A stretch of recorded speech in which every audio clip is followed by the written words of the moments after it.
Hello friends, welcome to our YouTube channel civil services dream.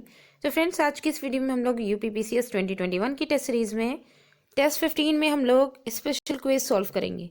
तो इसमें जो हम लोग अलग से सारी जो पोर्शंस पढ़ते हैं इसको मर्ज हमने यहाँ पे किया है और इसमें कुछ अदर क्वेश्चंस भी रखे हैं यूपी स्पेशल के। ठीक है, तो इसके भी हम सॉल्व करेंगे इसमें। तो आइए स्टार्ट करते हैं। फर्स्ट क्वेश्चन है, जब भारतीय न्यायिक पद्धति में लोकहित मुकदमा पीआईएल लाया गया तब भारत के मुख्य न्यायमूर्ति कौन थे?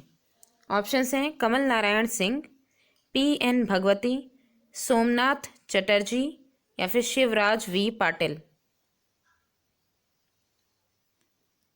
क्वेश्चन 1 का जो करेक्ट आंसर है वो है ऑप्शन बी। तो ऑप्शन बी में है पीएन भगवती। पीएन भगवती जो हैं, जब भारतीय न्यायिक पद्धति में लोकहित मुकदमा पीआईएल लाया गया तब भारत के मुख्य न्यायमूर्ति जो थे वो पीएन भगवती थे। नेक्स्ट क्वेश्चन है क्वेश्चन नंबर 2। क्वेश्चन 2 में देखिए, इसमें दिया गया है कि सूची 1 को सूची 2 से सुमेलित कीजिए तथा कूट की सहायता से उत्तर दीजिए। सूची 1 में अनुच्छेद दिए गए हैं, सूची 2 में इनसे संबंधित जो स्टेटमेंट हैं वो दिए गए हैं। तो देखिए अनुच्छेद कौन कौन से हैं। अनुच्छेद 250, अनुच्छेद 290, अनुच्छेद 287 और अनुच्छेद 262।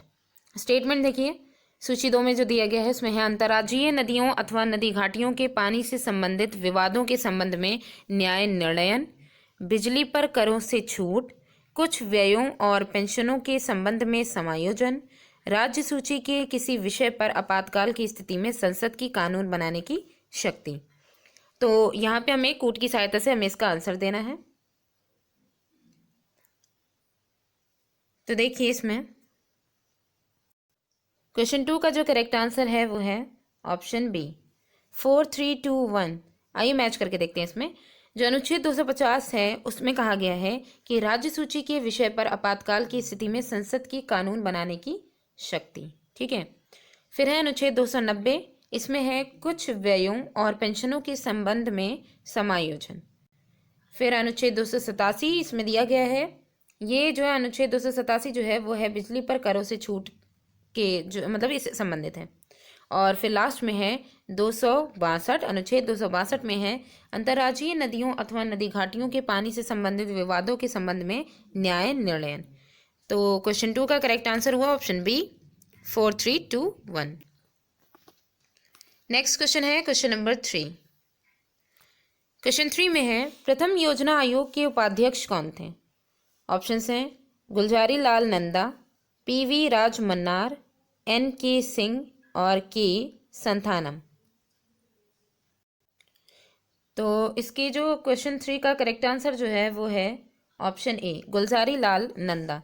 देखिए, जब योजना आयोग पहली बार आया तो इसमें प्रथम योजना आयोग के जो उपाध्यक्ष हैं उनके बारे में पूछा गया है। तो योजना आयोग का जो अध्यक्ष होता था वो प्रधानमंत्री होता था। ठीक है, यानी कि पहली बार जब योजना आयोग आया होगा तो जो पहले जो अध्यक्ष थे योजना आयोग के वो जवाहरलाल नेहरू थे, क्योंकि उस समय वो प्रधानमंत्री थे।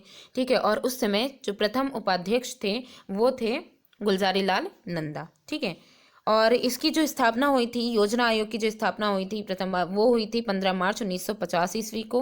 परंतु 15 अगस्त 2014 को प्रधानमंत्री नरेंद्र मोदी के द्वारा ये योजना आयोग की जगह एक नए आयोग, नई संस्था की घोषणा की गई जिसे नीति आयोग कहा गया। ठीक है, अब यही योजना आयोग नीति आयोग के नाम से जाना जाता है।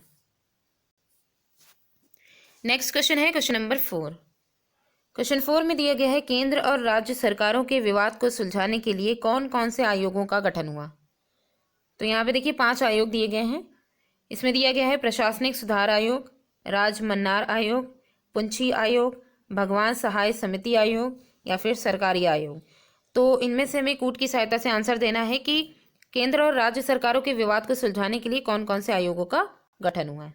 तो कूट में देखिए 1, 2 व 5, 1, 3 व 5, 3, 4 व 5 या फिर इनमें से सभी।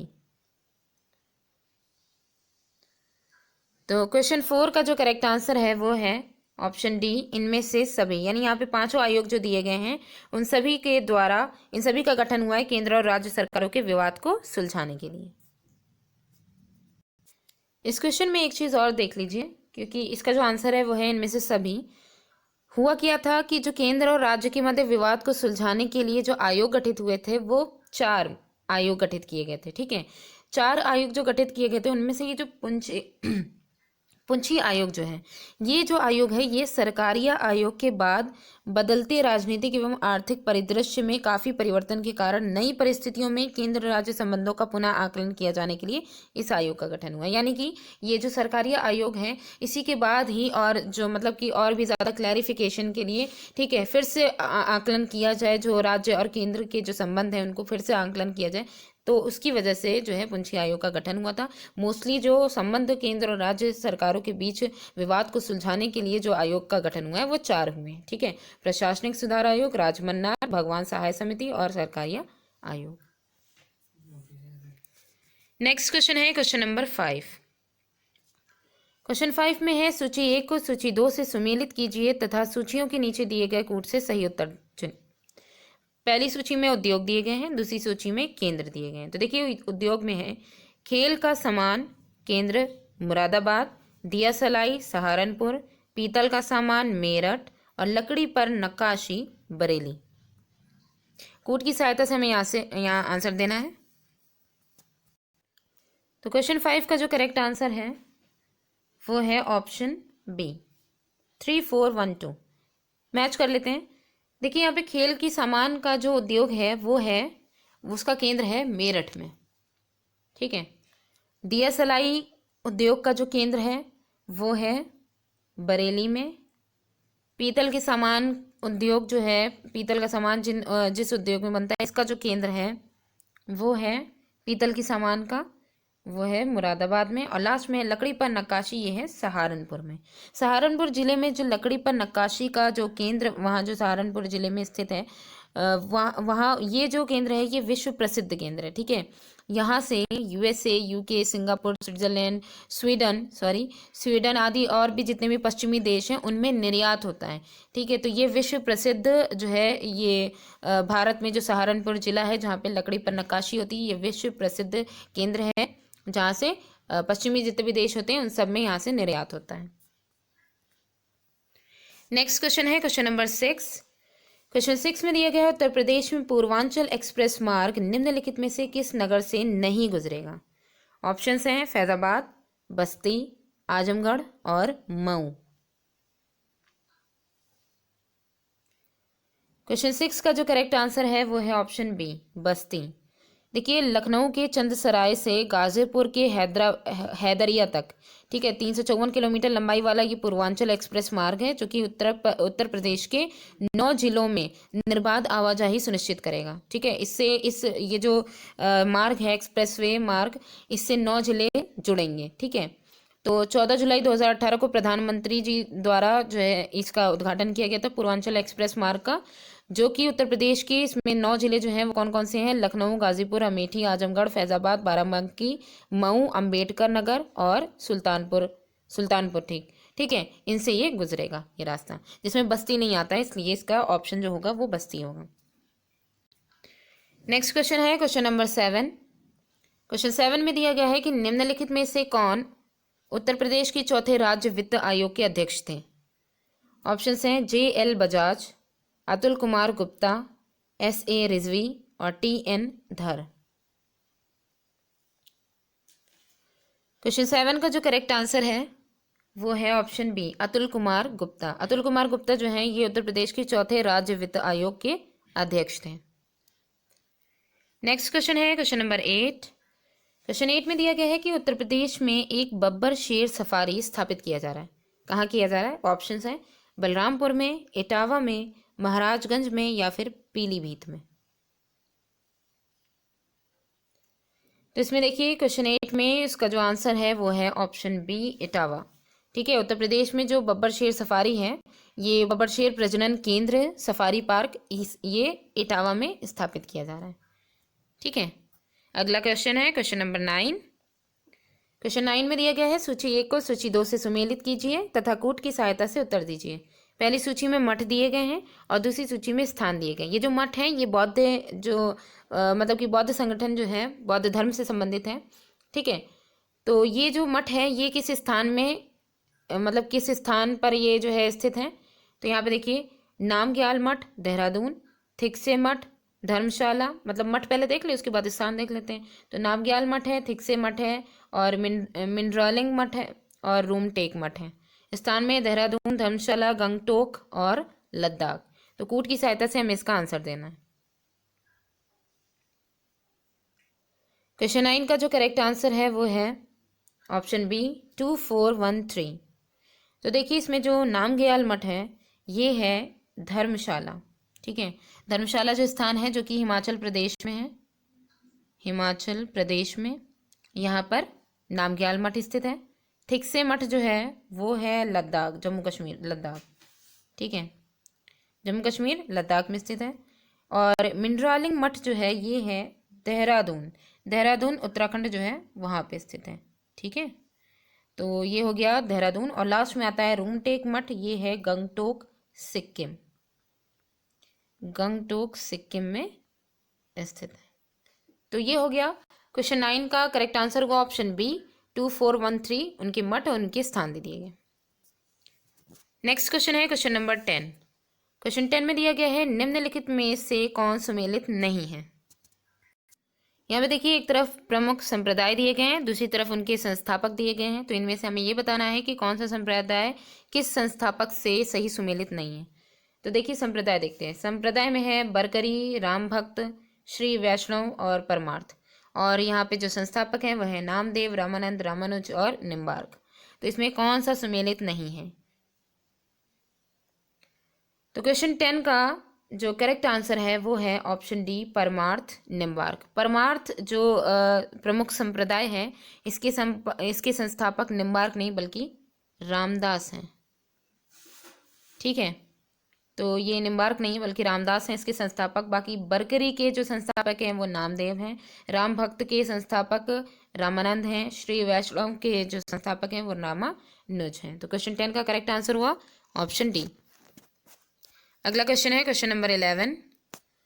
क्वेश्चन 11 में है फ्रांस में आरंभिक भवनों की तुलना में अधिक ऊंचे व हल्के चर्चों के निर्माण प्रारंभ हुए, ठीक है।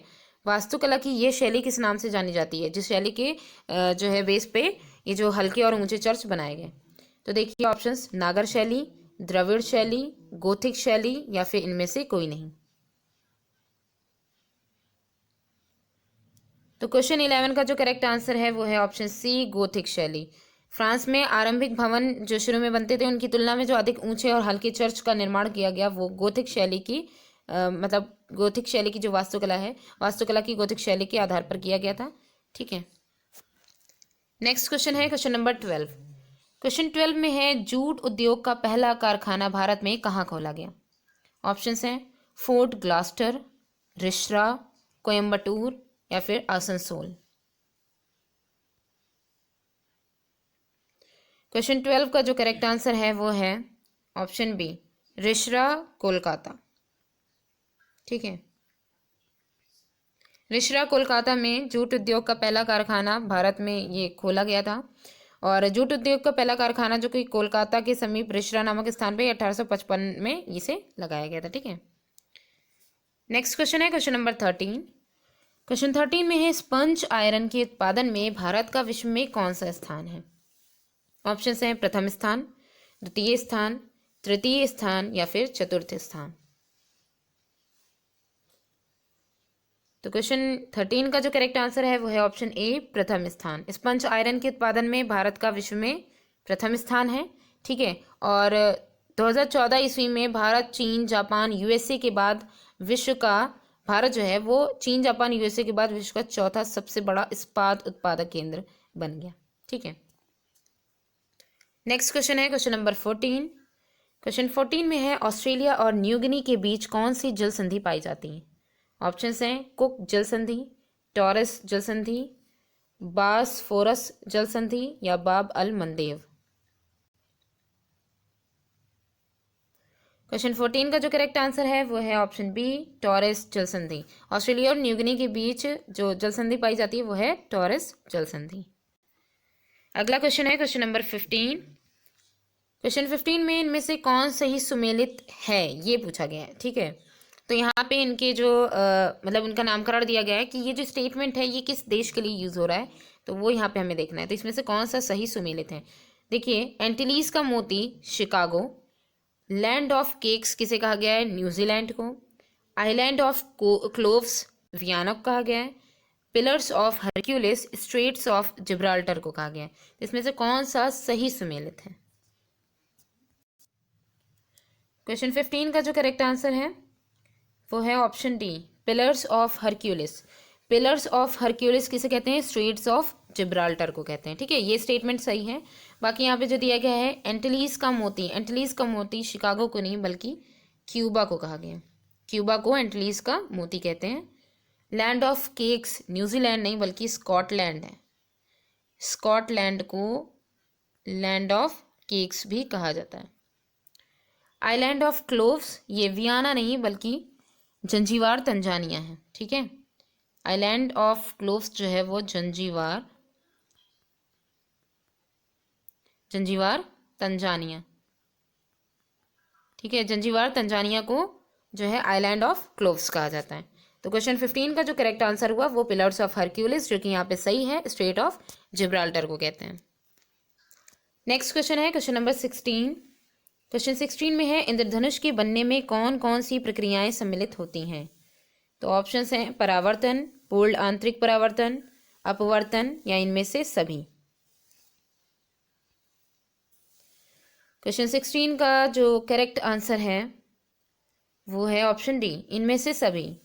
देखिए, जो इंद्रधनुष बनने की जो प्रोसेस होती है इसमें परावर्तन, पूर्ण आंतरिक परावर्तन तथा अपवर्तन, इन तीनों ही प्रोसेस के द्वारा जो वर्ण विक्षेपण होता है, ठीक है, तो वर्ण विक्षेपण में मतलब कि जो श्वेत प्रकाश होता है सूर्य का, वो जो है अपने जो 7 कलर्स होते हैं उसमें जो है बिखर जाता है, उसमें डिवाइड हो जाता है। ठीक है, ये वर्ण विक्षेपण की प्रक्रिया होती है। तो इसमें जो परावर्तन, पूर्ण आंतरिक परावर्तन और अपवर्तन के द्वारा जो वर्ण विक्षेपण होता है उसका सबसे अच्छा उदाहरण क्या है? इंद्रधनुष है। ठीक है, तो ये तीनों ही जो प्रोसेस हैं वो तीनों ही रिस्पॉन्सिबल होंगी, तीनों ही प्रक्रियाएं रिस्पॉन्सिबल होंगी वर्ण विक्षेपण की, जो कि इंद्रधनुष के बनने में होगी। ठीक है, नेक्स्ट क्वेश्चन है क्वेश्चन नंबर 17। क्वेश्चन 17 में है इनमें से कौन सा या से कथन सही है? दो कथन दिए गए हैं, इनमें से दोनों में से एक सही है या दोनों सही है या कोई नहीं सही है, तो हमें वही देखना है। तो देखिए, पहले में है ओरियन तारामंडल को शीत ऋतु में देखा जा सकता है।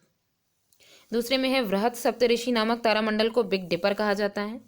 तो देखिए, इसमें कूट की सहायता से हमें देखना है केवल एक सही है, केवल दो सही है, एक व दो दोनों सही हैं, या फिर इनमें से कोई नहीं, दोनों में से कोई नहीं सही है। क्वेश्चन 17 का जो करेक्ट आंसर है वो है ऑप्शन सी, एक व दो दोनों सही है। देखिए, ओरियन तारामंडल जो है इसे शीत ऋतु में देखा जा सकता है, ये स्टेटमेंट बिल्कुल सही है। और वृहत सप्तऋषि नामक जो तारामंडल है उसको बिग डिपर कहा जाता है। ठीक है, तो दोनों ही स्टेटमेंट यहाँ पे सही है। नेक्स्ट क्वेश्चन है क्वेश्चन नंबर 18। क्वेश्चन 18 में है इनमें से कौन से कथन सही हैं? कूट की सहायता से उत्तर दीजिए। 3 यहाँ पे कथन दिए गए हैं। तो यहाँ पे देखिए, पहले में कहा गया है कि वह पदार्थ जो किसी दूसरे पदार्थ की ऑक्सीकरण संख्या को घटा देता है ऑक्सीकारक कहलाता है। दूसरे में है ऑक्सीकरण अभिक्रिया में परमाणु की ऑक्सीकरण संख्या का मान बढ़ जाता है। वह अभिक्रिया जिसमें किसी परमाणु की ऑक्सीकरण संख्या घट जाती है उसे अवकरण कहते हैं। कूट की सहायता से हमें इसका बताना है कि कौन से स्टेटमेंट सही हैं। 1 व 2 सही हैं, 2 व 3 सही हैं, 1 व 3 सही है, या इनमें से सभी जितने भी हैं सब सही हैं। तो क्वेश्चन 18 का जो करेक्ट आंसर है वो है ऑप्शन बी, 2 व 3 करेक्ट है। देखिए, इसमें सेकेंड वाले में कहा गया है कि ऑक्सीकरण अभिक्रिया में परमाणु की ऑक्सीकरण संख्या का मान बढ़ जाता है। बिल्कुल, ऑक्सीकरण अभिक्रिया में यही होता ही है, ऑक्सीकरण संख्या जो होती है उसका मान, उसकी वैल्यू बढ़ जाती है। थर्ड में है वह अभिक्रिया जिसमें किसी परमाणु की ऑक्सीकरण संख्या घट जाती है, तो ऐसी अभिक्रिया को हम अवकरण कहते हैं। ठीक है, फर्स्ट वाला गलत इसलिए है क्योंकि वह पदार्थ जो किसी, क्योंकि यहाँ पे देखिए अभिक्रिया की बात नहीं हो रही, पदार्थ की बात हो रही है। वह पदार्थ जो किसी दूसरे पदार्थ की ऑक्सीकरण संख्या को घटा देता है, दूसरे पदार्थ की, उसको हम ऑक्सीकारक कहते हैं। वो ऑक्सीकारक नहीं बल्कि उसको कहते हैं अवकारक। ठीक है, अवकारक कहते हैं। ये क्या करते हैं? दूसरे पदार्थ की ऑक्सीकरण संख्या को घटा देते हैं, और जो ऑक्सीकारक होते हैं ये बढ़ा देते हैं। ठीक है, तो इसके होंगे अवकारक। तो इसलिए जो करेक्ट आंसर हुआ है वो ऑप्शन बी है, 2 व 3 सही है। नेक्स्ट क्वेश्चन है क्वेश्चन नंबर 19। क्वेश्चन 19 में है इनमें से कौन सा रोग लिंग संलग्न रोग नहीं है? सेक्स लिंक्ड रोग कौन सा नहीं है? तो देखिए, इसमें रंग वर्णांधता, कलर ब्लाइंडनेस जिसमें आ जाएगी, मायोपिया, हाइपरट्राइकोसिस या फिर एडवर्ड सिंड्रोम। तो क्वेश्चन 19 का जो करेक्ट आंसर है वो है option D, Edward syndrome. Edward syndrome जो है ये एक ऑटोसोमल डिजीज के अंतर्गत आ जाएगा, यानी कि सेक्स क्रोमोसोम्स को छोड़ करके बाकी जितने भी क्रोमोसोम्स हैं अगर उनमें किसी भी तरीके की कोई कमी या जो भी अगर बढ़ोतरी या जो भी हो रही है, ठीक है, उसमें डिस्टर्बेंस अगर हो रहा है तो ऐसे जो होंगे वो ऑटोसोमल आ जाएंगे, तो उसमें एडवर्ड सिंड्रोम हो जाएगा। बाकी यहाँ पे जो लिंग संलग्न सेक्स लिंग से रिलेटेड जितने भी यहाँ पे रोग हैं उनमें रंग वर्णांता भी आती है, हाइपरट्राइकोसिस भी आती है और मायोपिया भी आती है। इसके अलावा और भी बहुत सारी डिजीज हैं, ठीक है। तो इन चारों ऑप्शन में जो हमारा जो करेक्ट आंसर होगा कि कौन सा लिंग संलग्न रोग नहीं है, तो वो है एडवर्ड सिंड्रोम। लास्ट क्वेश्चन है क्वेश्चन नंबर 20। क्वेश्चन 20 में है, भारतीय राष्ट्रीय कांग्रेस के सर्वप्रथम मुस्लिम अध्यक्ष थे। ऑप्शन हैं Abul Kalam Azad, Rafi Ahmed Kidwai, M A Ansari, Badruddin Tyabji. Question 20 का जो करेक्ट आंसर है वो है option D, Badruddin Tyabji. भारतीय राष्ट्रीय कांग्रेस के सर्वप्रथम मुस्लिम अध्यक्ष जो थे वो बदरुद्दीन तैयब जी थे। तो फ्रेंड्स आज की वीडियो यहीं पे ही एंड होती है। इस क्विज के जो क्वेश्चंस के आंसर हैं वो कमेंट में ज़रूर दीजिएगा, ठीक है। वीडियो कैसी लगी कमेंट करके ज़रूर बताइएगा। Thanks for watching.